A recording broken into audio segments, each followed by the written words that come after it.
Apex Accelerator. So yesterday there was a few survey questions that went out there with a show of hands.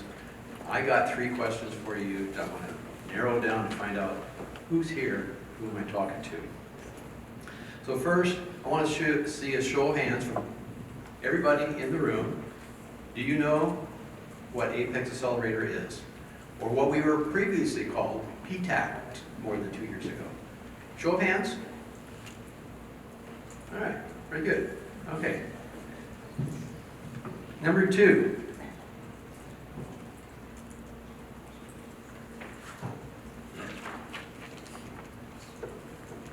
I want to know who are the companies in the room that are pursuing DoD contracts, either now or want to in the future.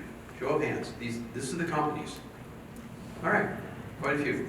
Because I know there's a lot of speakers in the audience, and there's a lot of consulting companies in the audience. So I really wanted to know how many contractors do we have out here that want to pursue DoD contracts. Okay, so of those people who showed me their hands that you are a company pursuing a DoD contractor, how many of you have an Apex Accelerator advisor assigned to you? Less than half. Okay. So what I'm going to do in my presentation is the first half is going to be talking about Apex Accelerator, who we are and what we can do for you. The second part will be CMMC. So we're going to do a little CMMC. Okay? And then at the end we'll have a question and answer period that you can ask me questions about Apex Accelerator. So let's get started.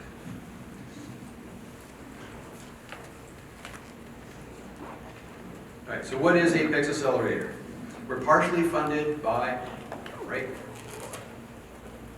the end of last week, I had this PowerPoint all completed, and I got to thinking, oh my gosh, it's not DoD. I got to go through and change it all. It's now DOW. Okay, so I've been with the Department of Defense since, like I said, 29 years. So it's going to take me a while to change my vocabulary from DoD to DOW.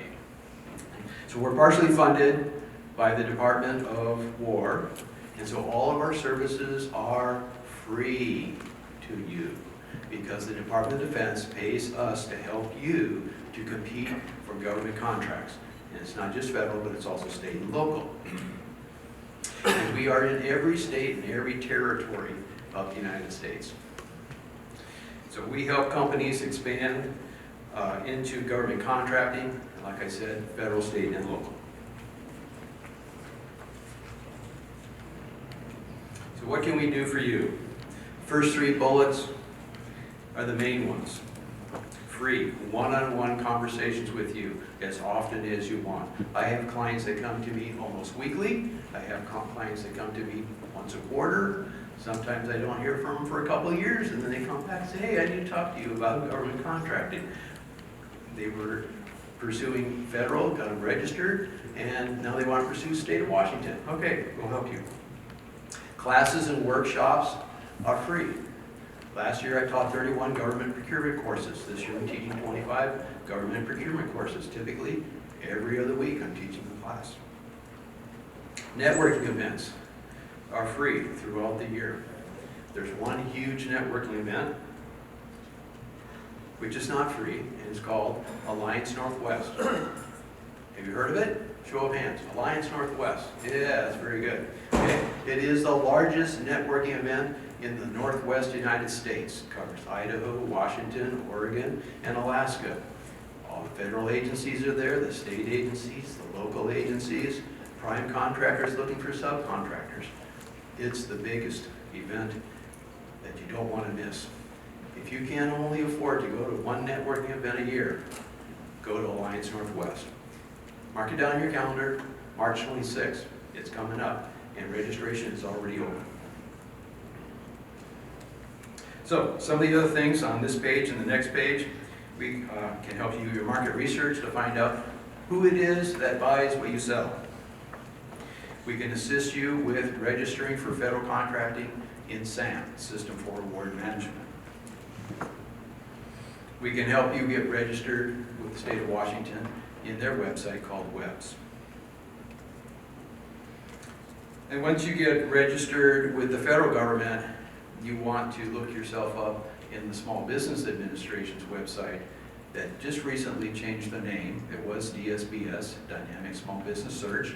It is now, they dropped the D, it's no longer dynamic, it's just Small Business Search, okay? So what I tell my clients is, once you get registered in SAM, we're talking about federal contracting now, a couple weeks after you get your cage code, if that's how you register for all types of contracts, then go into the SBA's website and look up your company, because the information came from SAM and was migrated over into the Small Business Administration's database called now SBS.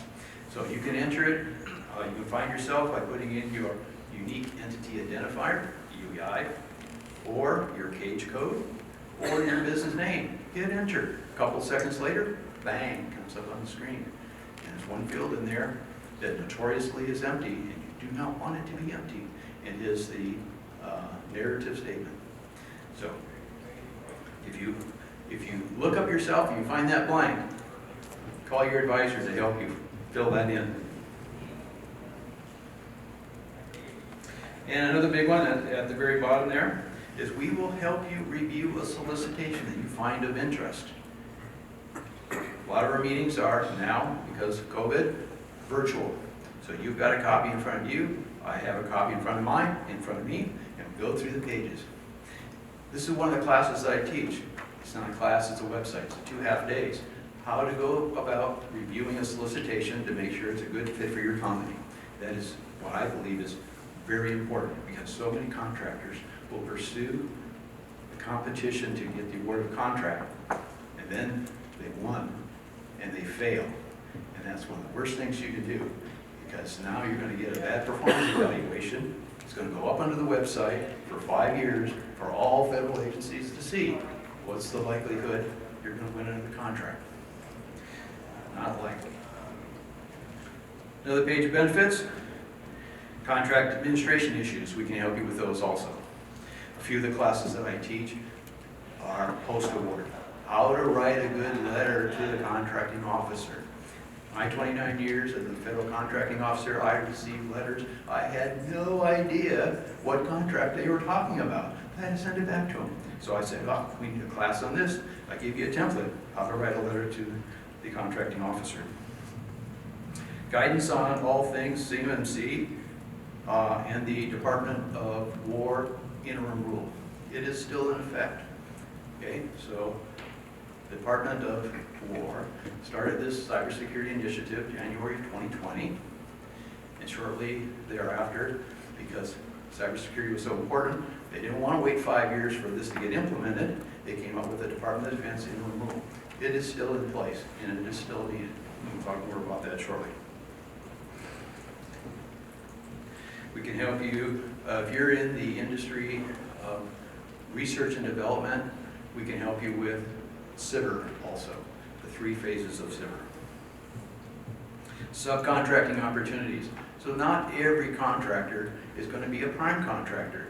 Sometimes your niche is being a subcontractor, like HVAC companies. General contractor wins a contract, but typically they don't self-perform 100% of all the work to build a building. They're going to contract out, subcontract out HVAC, asphalt and parking lot lighting.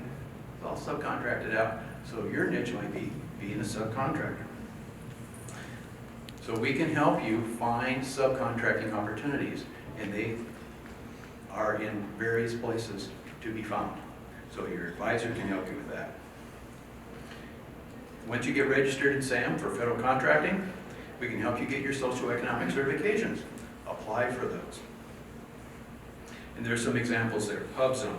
So the person I'm sitting with in the back of the room just got a notice from the SBA. He just got his HubZone certification. I said, that's really cool. I read through the letter. I've never seen one. I said, send it to me. I'd like to have that. 8A, the 8A program, still alive and well.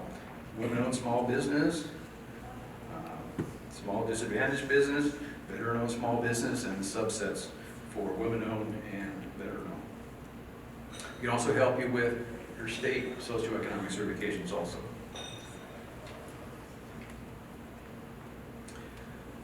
Some of the events and support that we can give you is procurement education. That's the classes and the workshops that I was talking about. They're free. For the most part, they are also virtual now, ever since the pandemic. And there's classes and workshops for everything that we offer, any aspect of government contracting. We have a class for that. Also, our classes are recorded. So just because you can't attend a virtual class next week, you might be able to find the class that was recorded a month ago or 6 months ago, or my class that I taught last Wednesday. A week later, it's available on our website, Apex Accelerator.org, or on YouTube. All our classes are available on YouTube also. Workshops are not, classes are. Some of our networking events, locally, we have an event called Contract Coffee Hour. It's really an hour and a half. But that's where contractors can come in with any questions or concerns about government contracting, federal, state, or local, and they get to practice their elevator pitch. If they don't have one, introduction of their company, we go around the virtual room, because it's a virtual class, a virtual networking event. And then we address all their questions and concerns about government contracting. And that's once a month, first Wednesday of each month.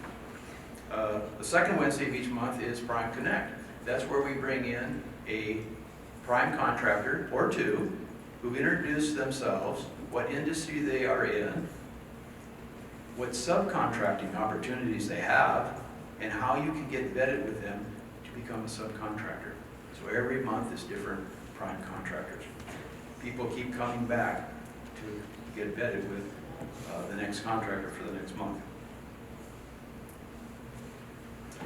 There's other networking events like Meet the Buyers, and outreach programs, whatnot. And all of these things you can register for free on WashingtonApex.org. I mentioned earlier Alliance Northwest. It's March 26th. It's important for you, big networking event for government agencies, state, local, whatnot. It's March 26th, and your registration fee includes the icebreaker reception the evening before. It's at the Tacoma Convention Center. That's a great event, a full jam-packed day. And you want to work with your advisor to prepare to attend that and find out who you're going to see, when you're going to see. Last year we had something like 14 classes, each one 40 minutes long. So you can come off the floor from seeing the vendors and the agencies and the prime contractors and go into a class for 40 minutes, come back out, go back on the floor. We fly in a speaker, usually from Washington, D.C., come in and be the speaker at lunchtime, also a speaker at breakfast in the morning. So it's a jam-packed day.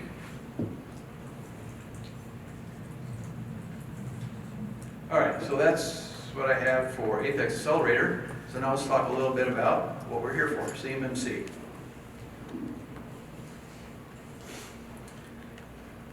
So we can help you understand the basics of DoD's cybersecurity, what you need to know about cybersecurity certification, levels 1, level 2, level 3. Might your company be exempt? There are 2 exemptions. Over the last day and a half, we've heard about one, COTS. Nobody's mentioned anything about the second one. Contact your advisor to find out what is that second one. It's the micro-purchase threshold. By the way, the micro-purchase threshold just increased the first of this month, along with a lot of other thresholds that you should be aware of. So the micro-purchase threshold for the Department of Defense, which was at the maximum, was $10,000. So anything that you sell to the Department of Defense, if it's less than $10,000 each time, you are exempt from having a cybersecurity certification. That threshold just increased to $15,000 3 weeks ago.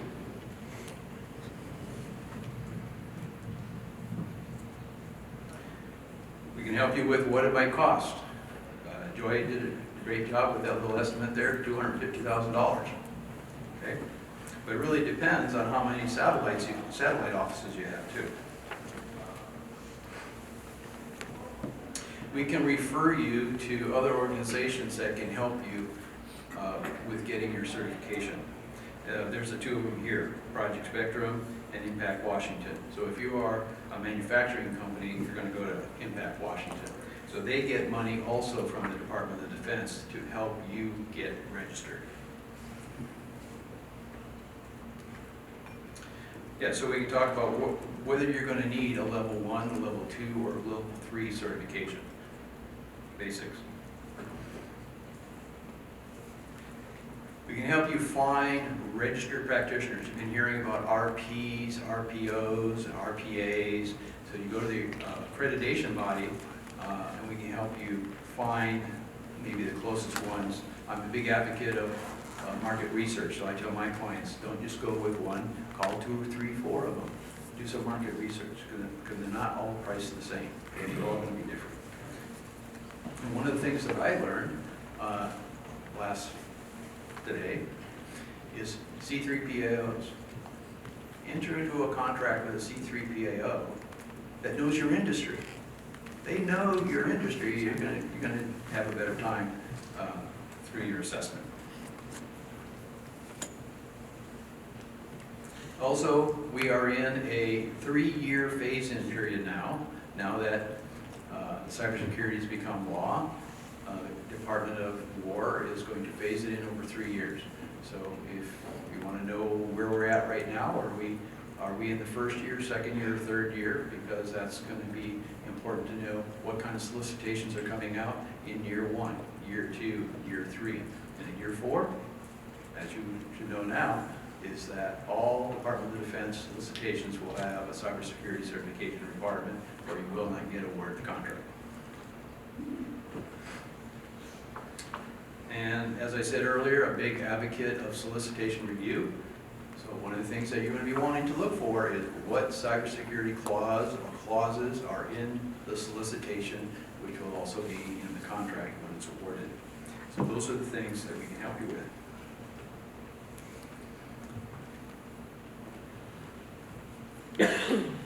This is, I attend the monthly Cyber AB town hall meeting, and I always, because this is one of the classes that I teach also twice a year.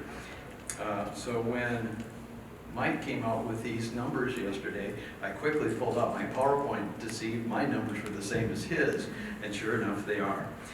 So just to run you, what I've added on my slide is these numbers are as of last week, October 23rd. Okay? So RPOs, 361. RPAs, 231. RPs, registered practitioners, 1,875 of those. So there are currently over 2,000 registered practitioners of some variation that can help you get ready for your certification. At the very top are the C3PAOs. So as of October 23rd, 83 of those. The Department of War in about 2021 came out and said about 60 to 70% of all of our over 300,000 contractors, whether they're prime or subs, are going to be at level 1. So if you do the math, there's about 90,000 that need to be at level 2. 83 C3PAOs. You do the math. When you're ready, you're going to get in the queue and wait for an assessment. Now the other numbers that I've added on this page is there are already 270 companies that have received their level 2 certification. And there's 9 of them that have a conditional certification.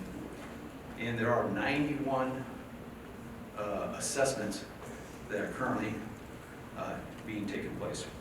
So I guess the general theme there is don't wait to find a solicitation of interest that's got a level 2 certification requirement and thinking you're going to get your certification in a month or 2.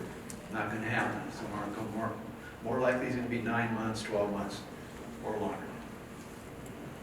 Okay, I'm finished there. A couple more pages.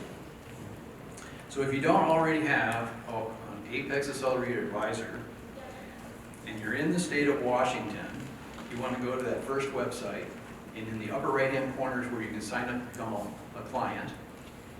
And the onboarding office is in Olympia, and they will assign you the closest advisor in the state of Washington to where your company is located. There are about 14 advisors in the state of Washington. If you are outside of the state of Washington, then you'll go to the second website, apex.us, same thing, sign up to be a client, and they will process your application and assign you the closest advisor to where your company is located. We want to give thanks to our supporters of our program. The first one there, DES, is State of Washington Department of Enterprise Services, Port of Seattle, City of Seattle, our National Apex Accelerator, and also Security Bricks, who is in the back of the room, who is here today. So stop by, and we thank them for being a supporter of Apex Accelerator for the state of Washington. How am I doing? Pretty good. Lunchtime is coming. Q&A time. Any questions about Apex Accelerator or what we can do for you? CMC or not?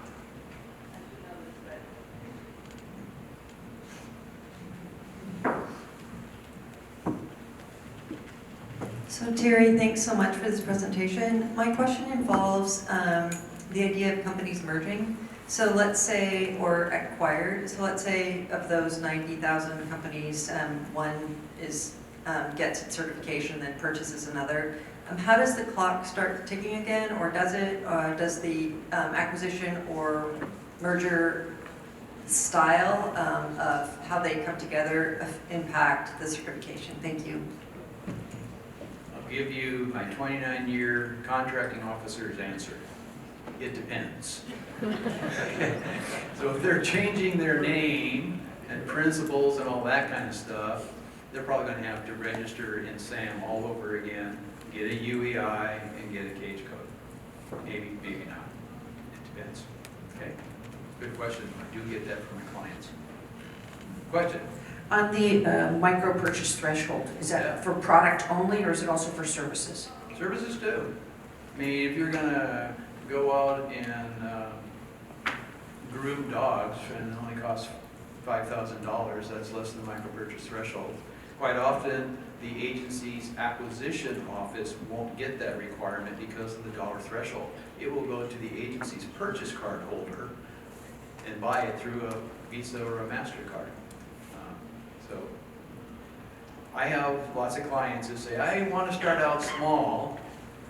I'm not ready for that $100,000 contract. So how do I find out about those procurements that are less than $25,000? Because the Federal Acquisition Regulation requires all federal agencies to post their requirements that exceed $25,000 in SAM. And the question comes up, well, what about all those that are less than $25,000? Well, now you got to do your market research to find the agencies that buy what you're selling, find out who the deputy for small business is, contact them, have your capability statement ready. That's one of the things I didn't have on the list, is we can help you develop your capability statement too. Okay? Quite often clients think, oh, one capability statement is all I need. No, you told me that you were interested in federal, state, and local. Right there, you're going to need 2. Oh, and you're still pursuing commercial? Oh, that's 3. Okay? So, yeah, so we can help you with that too. Did I answer your question? Okay, thank you. I have a question, Terry. Okay. I've actually heard about a program that Apex puts out that interests me, probably would a number of these others, that you guys do a workshop for going through level 1 certification. Set me up for...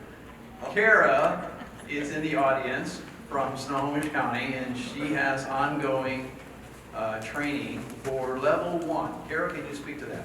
Sure, thank you. Thanks for the question. So Terry, by the way, does a great job. He does workshops on CMMC and has been. He's been our go-to for many years because all of us, frankly, were pretty scared of CMMC. But thankfully, we're getting more knowledge about it. And I chose in my center to partner with Totem Tech, who's here today, They put together a really nice 4-week cohort workshop series that we do, and we work with a lot of the materials that they offer. A lot of them are free on their website as well, but they have it all packaged very nicely. They also, through the workshop, participants have access to their proprietary tool that they've developed to do the tracking of their assessment and tracking of scoping for getting level 1. And we decided to focus on level 1 because that's what's going into effect right away, and the largest number of contractors in the defense sector are going to need to have. So we just wrapped up our October. We're actually not offering it again until January, but you're welcome to reach out to me and I can fill you in on the details of that. Very good. So if you're interested in contacting me in the future, there's my name, my phone number, and my email address. Anything else? Right here. In the back. Oh, question in the back. Yeah, since we're talking about level 1, I was curious if you kick that off, you submit the score, and you kick that off, they mentioned 180 days. What happens if the 180-day limit is reached and you're still not there? So you're doing a level 1 self-assessment. Yeah. Well, in order to record your self-certification in SPURS, you have to meet and be in compliance with all 15 of the safeguards in the FAR clause. So once you do that, go into SPURS, record your self-assessment, and reaffirm every year after that. Okay, and so the 180 days, that's headed for level 2 then? Yeah, I believe that's correct. Okay. Anybody want to correct me? No, Terry, you got it right. Yeah. Level 1 is just a self-assessment. There's no certification associated with it. So you either meet or you don't. So there's no reason you would say not met. So you have to meet the 59 controls for level 1. And That's just for the level 2? yeah, yeah. Right. Any other questions? All right, well, I'll be back 7 minutes to you for lunch.